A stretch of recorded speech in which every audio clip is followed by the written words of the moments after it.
This is football. I am Kevin Clark. Guys, great offensive line talk today. Joe Thomas and Gatorade National Player of the Year, Jackson Cantwell, they join us together. They love each other, and it was really fun to just talk ball with those two dudes. Joe Thomas, we get him on the state of the Browns. We get him on the best offensive lineman playing today. Some really, really good insight here from both these dudes. You're really going to enjoy this if you love ball.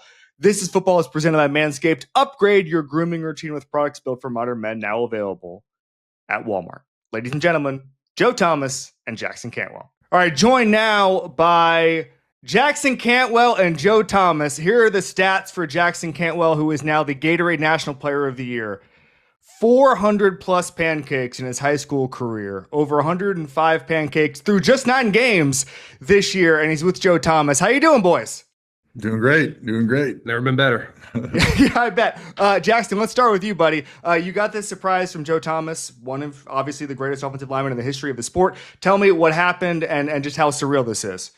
Well, I was my coach told me that I was doing some kind of interview, and I mean he led me through a door that I don't think I'd ever been in before. So I was a little bit, I wasn't really that tipped off before because coach had we had stuff where people have been late many times. So he was like, all right, let's just go back over to the high school and let's see what's going on there. Let me through a door I'd never seen before. So I got a little confused. I opened it, I saw everybody staring at me, and I was like, what's going on? Am I getting pranked or something? And then I saw Joe walk out with the trophy, and I was like, all right, that's really cool, man. That's been I don't know. That's been something that I thought about for a while. I didn't know if they actually gave this award to linemen, but I was just I just thought it was one of the coolest things I've ever done. That's awesome. I was like, man, this is crazy. That's awesome. Obviously, Joe Thomas is to your right. Just impressions of watching him play and just just seeing him through the years as someone who did amazing things at a position that you play. I've watched this guy for a while growing up. I know some of those Browns teams weren't. We talked about that, the O-line masterminds. They weren't some teams, but there were some bright spots on that team on the offensive line. And there's been a lot of guys that I've watched, and he's been one of them. There's a lot of stuff that is cool about watching his game. I know I picked his brain at the O-line mastermind summit from Duke Manyweather and those guys. Shout out to them for putting that on. It's a really cool experience. And, it's really cool getting to learn about the game, getting to learn about legends like this. And, especially Midwest guys, people that where you come from towns, there's really nothing to do except for, play sports and all that. So it's just really, really cool to learn about this kind of stuff, Joe, Jackson mentioned obviously picking your brain at offensive line masterminds, and you've obviously seen clips and you're with him today. Just your impressions of him. I went to Miami actually, so the feedback I get from the coaching staff is strong as hell. But just what have you seen from Jackson so far, Joe? Yeah, he's a generational talent. I've been a fan of his since probably when he was a freshman and dominating all the way back, probably through middle school and before that even. But it's a cool, full circle moment for me a little bit because I was a shot and discus guy growing up, and his dad was one of my idols. And really? He loved, oh man, Christian Cantwell was the dude in shot put when I was in high school and college throwing. And so it's really special once I saw that he had a son who was throwing and doing great things, winning national championships and also playing tackle. I followed him on social media, and we kind of built a little relationship, got a chance to get together this summer in Dallas at the O-line Masterminds and get to actually meet the person too. And as good as he is on the field, he's an even better person, and he's excellent in the classroom as well. So gives me a lot of pride to be able to be here today on behalf of Gatorade, present him with the trophy. First offensive lineman in history to win the Gatorade National Player of the Year. So really special moment for the big hog mollies that don't always get a lot. But this man, he's changing the game for linemen. Yeah, shout out to offensive lineman, man. It makes it go. That's it. Joe, I got to say, retroactively, they should probably have given you the award. I don't know who won your year, but you probably should have won it based on what you did in the NFL. Question, who was it in 2003? Jeff Byers. Come on. That name. Sorry, Jeff. But I think he went to USC. I don't remember. That was a long time ago. He had a great yeah, he's great. He was great, and he's got the trophy somewhere, and you can't take that away from him. Okay, that's right. Hey, Joe, let's do some football real quick. A couple things. Obviously, people were talking about the Browns a lot. Shedeur Sanders showing signs of progress. A lot there this season. Obviously, if ownership calls you and says, "Hey, Joe, tell me what to do," what are you telling the Cleveland Browns right now about how to improve and go forward from 2026 and beyond, Joe?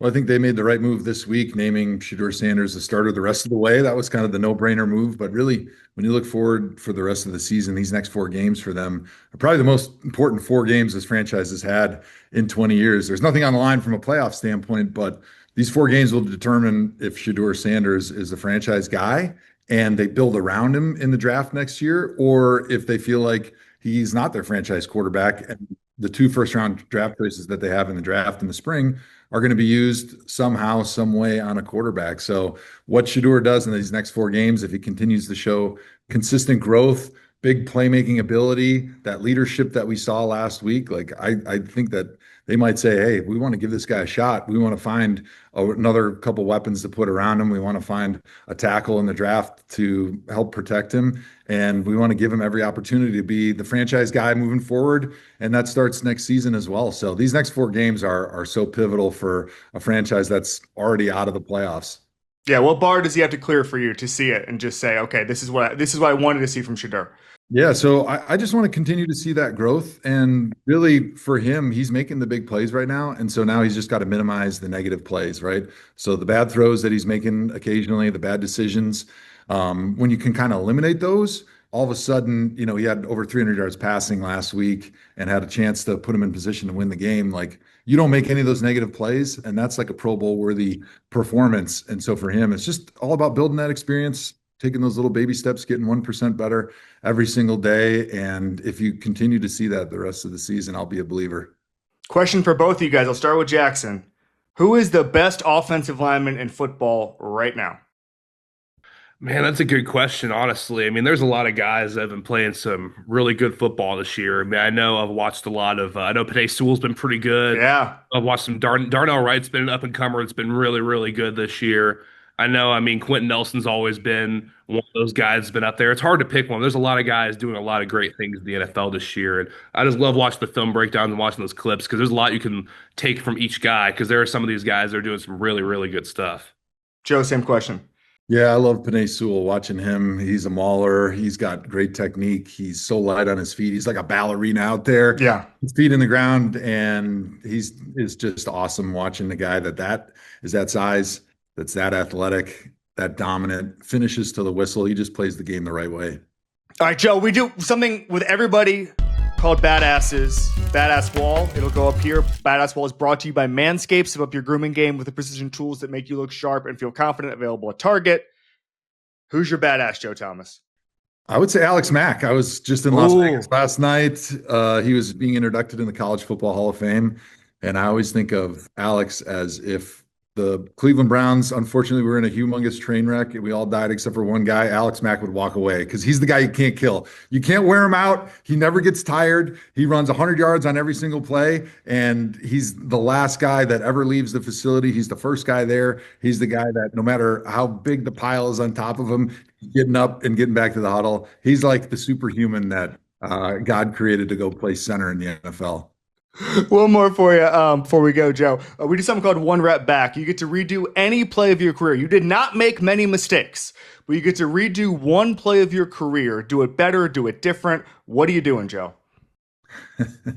I think the final play, 10,363rd play of my career, my last play, I would have called timeout so I didn't tear my tricep tendon in that moment. I could have. Oh, no. Yeah, so I tore my tricep on that play. So I would have maybe called timeout and told the coach to go punt on first down. Awesome. Jackson, last thing for you, buddy. You said you picked Joe Thomas's brain. What'd you learn from Joe at OL Masterminds, even being around him today?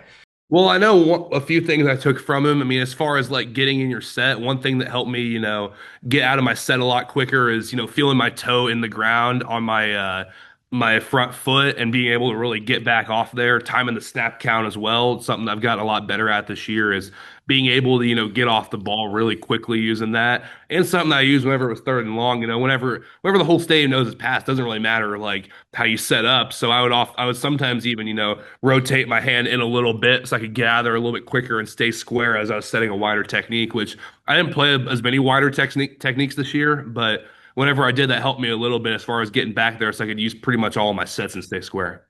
Sounds like he's learning, Joe. A fast learner. That's what I love. He took everything from the classroom, put it on the field. Love the game, man. Holy cow. Holy cow. All right, we're going to get you out of here. Hey, Jackson, you want to throw up a U? Go, man. Let's go. There we go. Joe, you throwing? Oh, close. I can't do the U. I know. I figured. Jackson Cantwell, Joe Thomas, Jackson Cantwell, the first offensive lineman to ever be Gatorade National Player of the Year. Thank you, guys. Thank you.